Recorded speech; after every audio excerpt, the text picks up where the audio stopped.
ഇന്ന് നമ്മൾ പറയാൻ പോകുന്നത് ഇന്ത്യയിലെ തന്നെ ഒരു കഥയാണ്. ഉത്തർപ്രദേശിലെ ലക്നൌവിൽ ജനിച്ച ഒരു സാധാരണ കുട്ടി ഇടയ്ക്കെപ്പോഴോ കാണാനിടയായ എയർ ഷോ അവനിൽ വിമാനങ്ങളോട് കമ്പമുണ്ടാക്കി. ആകാശത്തിലൂടെ പറക്കുന്നവൻ സ്വപ്നം കണ്ടു. എന്നാൽ അവൻ കണ്ട ആകാശത്തിനുമപ്പുറം 39-ാം വയസ്സിൽ അന്താരാഷ്ട്ര ബഹിരാകാശ നിലയത്തിൽ ആ കുട്ടി ചെന്നെത്താനായി. ബഹിരാകാശത്തെത്തുന്ന രണ്ടാമത്തെ ഇന്ത്യക്കാരൻ, അന്താരാഷ്ട്ര ബഹിരാകാശ നിലയത്തിൽ താമസിക്കുന്ന ആദ്യ ഇന്ത്യക്കാരൻ, ബഹിരാകാശത്ത് ഏറ്റവും അധികം സമയം ചെലവഴിച്ച ഭാരതീയൻ എന്നീ ബഹുമതികളെല്ലാം ഈ കുട്ടിക്കാണ്. ശുഭാംശു ശുക്ല. നാസയുടെ 4ാമത്തെ സ്വകാര്യ ബഹിരാകാശ യാത്രാ ദൗത്യമായിരുന്നു ആക്സിയം 4. ശുഭാംശു ശുക്ല ഉൾപ്പെടെ 4 യാത്രികർ അന്താരാഷ്ട്ര ബഹിരാകാശ നിലയത്തിൽ താമസിക്കാൻ പോകുന്നു. ശുഭാംശു ആയിരുന്നു ദൗത്യത്തിൻ്റെ പൈലറ്റ്. നാസയുടെ മുൻ ബഹിരാകാശ സഞ്ചാരി പെഗ്ഗി വിൻസൺ കമാൻഡറും, പോളണ്ടിൽ നിന്നുള്ള സ്ലാവോസ് ഉസൻസ്കിയും ഹംഗറിയുടെ ടിബോർ കാപ്സുമാണ് മിഷൻ്റെ മറ്റു ആൾക്കാർ. ഇവരെല്ലാം ഇതേ മിഷൻ്റെ സ്പെഷ്യലിസ്റ്റുകളുമാണ്. നാസയ്ക്കൊപ്പം ഇന്ത്യൻ ബഹിരാകാശ ഗവേഷണ കേന്ദ്രവും യൂറോപ്യൻ സ്പേസ് ഏജൻസിയും സ്വകാര്യ കമ്പനികളായ ആക്സിയം, സ്പേസ് എക്സ് എന്നിവരെല്ലാം ഈ ദൗത്യത്തിൻ്റെ പങ്കാളികളാണ്. 2025 ജൂൺ 11 കെന്നഡി സ്പേസ് സെൻറ്ററിലെ ലോഞ്ച് കോംപ്ലക്സ് 39A നിന്നും വിക്ഷേപണം നടത്താൻ തീരുമാനിച്ചിരുന്ന ഈ ദൗത്യം ദ്രാവക ഓക്സിജൻ ചോർച്ചയെ തുടർന്ന് മാറ്റിവെച്ചു. പിന്നീട് ജൂൺ 25 ഇന്ത്യൻ സമയം കൃത്യമായി പറഞ്ഞ ഉച്ചയ്ക്ക് 12:01 ഗ്രേസ് എന്ന് പേരിട്ട ക്രൂ ഡ്രാഗൺ പേടകത്തിൽ ഈ സംഘം പുറപ്പെട്ടു. ഫാൽക്കൺ 9 റോക്കറ്റാണ് ഈ യാത്രയ്ക്കായി ഇവർ ഉപയോഗിച്ചത്. ജൂൺ 26 അന്താരാഷ്ട്ര ബഹിരാകാശ നിലയത്തിലെത്തി. ആകെ 20 ദിവസമായിരുന്നു ആക്സിയത്തിൻ്റെ ദൗത്യം.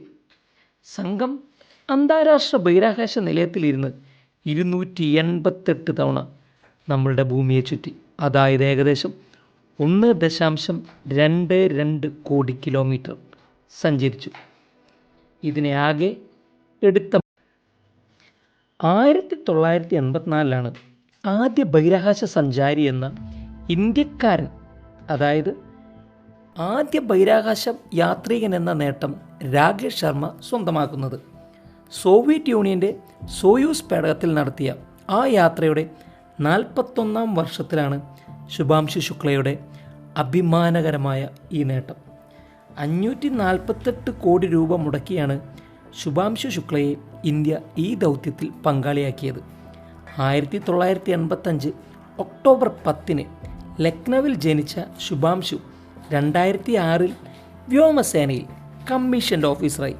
C-30 MKI MiG-29 Jaguar Dornier 228 യുദ്ധവിമാനങ്ങൾ 2000 മണിക്കൂറിലേറെ പറത്തി.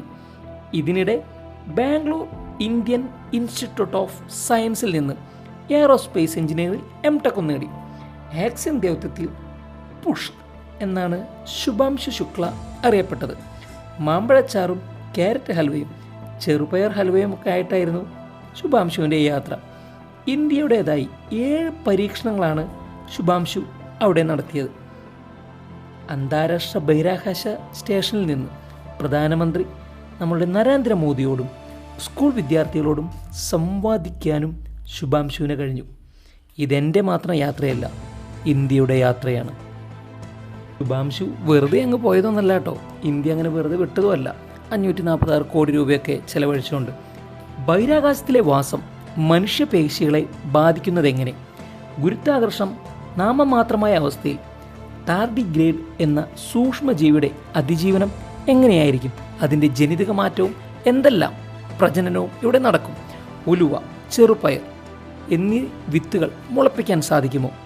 സൈനോ ബാക്ടീരിയയുടെ ബഹിരാകാശത്തെ വളർച്ച എങ്ങനെ എന്നുള്ള നിരീക്ഷിക്കൽ, അവയുടെ വളർച്ചയും ഇതിനെക്കുറിച്ച് ഗഗനമായ അന്വേഷണവും നാമമാത്രമായ ഗുരുത്വാകർഷണത്തിൽ മനുഷ്യ ശരീരത്തിൻ്റെ പ്രവർത്തനത്തിൻ്റെ അപഗ്രഥനവും ഇതെല്ലാം ശുഭാംശു നടത്തിയ പരീക്ഷണങ്ങളാണ്. 6 വ്യത്യസ്ത സസ്യങ്ങൾക്ക് ബഹിരാകാശ യാത്രയിൽ ഉണ്ടാകുന്ന മാറ്റവും ഇതിലൂടെ നിരീക്ഷിക്കാൻ ശുഭാംശുവിന് കഴിഞ്ഞു.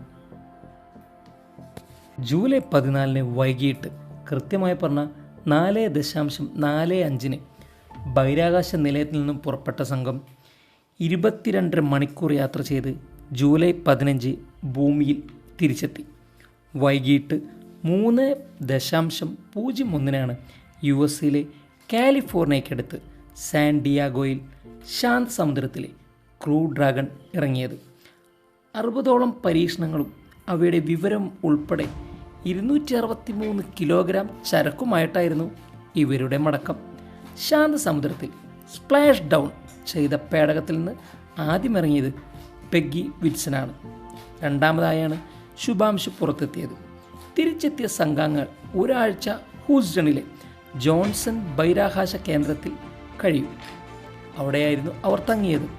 ഭൂമിയിലെ ഗുരുത്വാകർഷണവുമായി പൊരുത്തപ്പെടാനാണ് ഇങ്ങനത്തെ ഒരു മാറ്റം. ശുഭാംശു ശുക്ല ഓഗസ്റ്റ് 17 ഇന്ത്യയിലെത്തി. ശുഭാംശു ശുക്ലയുടെ ഈ യാത്രയ്ക്കും ഇന്ത്യയിൽ ചെറിയൊരു പങ്ക് എന്ന് പറയുന്നത് ഇന്ത്യയുടെ അഭിമാനമായി മാറാൻ നിൽക്കുന്ന ഗഗൻയാൻ ദൗത്യം തന്നെയാണ്. ശുഭാംശുവിൻ്റെ ഈ യാത്ര മറ്റൊരു നാഴികക്കല്ലാണ് നമ്മളുടെ എല്ലാം കാത്തിരിപ്പിന് വിരാമം കൊടുക്കാൻ വേണ്ടി നിൽക്കുന്ന ഗഗൻയാൻ ദൗത്യത്തിന്. അതുതന്നെയാണ് പ്രധാനമന്ത്രി നരേന്ദ്രമോദിയും പറഞ്ഞത്. ഗഗൻയാൻ ദൗത്യത്തിനായി ഇന്ത്യ തിരഞ്ഞെടുത്തവരിൽ ഒരാൾ ശുഭാംശു ശുക്ല തന്നെയാണ്. മലയാളിയായ പ്രശാന്ത് ബാലകൃഷ്ണൻ നായർ, അങ്കദ് പ്രതാപ്, അഞ്ജിത് കൃഷ്ണൻ എന്നിവരാണ് ഈ ഗഗൻയാൻ പദ്ധതിയിൽ ബാക്കിയുള്ള മലയാളികൾ. ആക്സിയം ദൗത്യത്തിൽ അടിയന്തരഘട്ടത്തിൽ പോകാനായി തയ്യാറായി നിർത്തിയവരുടെ കൂട്ടത്തിൽ പ്രശാന്ത് ബാലകൃഷ്ണനും ഉണ്ടായിരുന്നു. 2027 ഗഗൻയാൻ ബഹിരാകാശത്തേക്ക് കുതിക്കുക. ശ്രീഹരിക്കോട്ടയിലെ സതീഷ് ധവാൻ സ്പേസ് സെൻറ്ററിൽ നിന്ന് GSLV Mark 3 റോക്കറ്റായിരിക്കും ഇതിനുപയോഗിക്കുകയെന്ന് നമുക്ക് വിചാരിക്കാം. ഇതിൻ്റെ പരീക്ഷണ ദൗത്യങ്ങളിൽ ഹ്യൂമനോയിഡ് റോബോട്ടായ വ്യോമമിത്രയുടെ സഹായവും ഉണ്ടാകുമെന്ന് നമ്മൾ പ്രതീക്ഷിക്കുന്നു. ഭൂഗുരുത്വാകർഷണവുമായി ബന്ധപ്പെട്ട പരീക്ഷണങ്ങൾ നടത്തുക ഈ ദൗത്യത്തിനാണ് ഈ ഗഗൻയാൻ തിരഞ്ഞെടുത്തിരിക്കുന്നത്. 3735 കിലോഗ്രാം ഭാരം കണക്കാക്കുന്ന പേടകം 7 ദിവസത്തെ ദൗത്യത്തിന് ശേഷം ബംഗാൾ ഉൾക്കടലിൽ തിരച്ചിറക്കും. 2035 ഭാരതീയ അന്താരാഷ്ട്ര സ്പേസ് സ്റ്റേഷൻ എന്ന പേരിൽ സ്വന്തം ബഹിരാകാശ നിലയം സ്ഥാപിക്കാനാണ് ഇന്ത്യ ലക്ഷ്യം വയ്ക്കുന്നത്.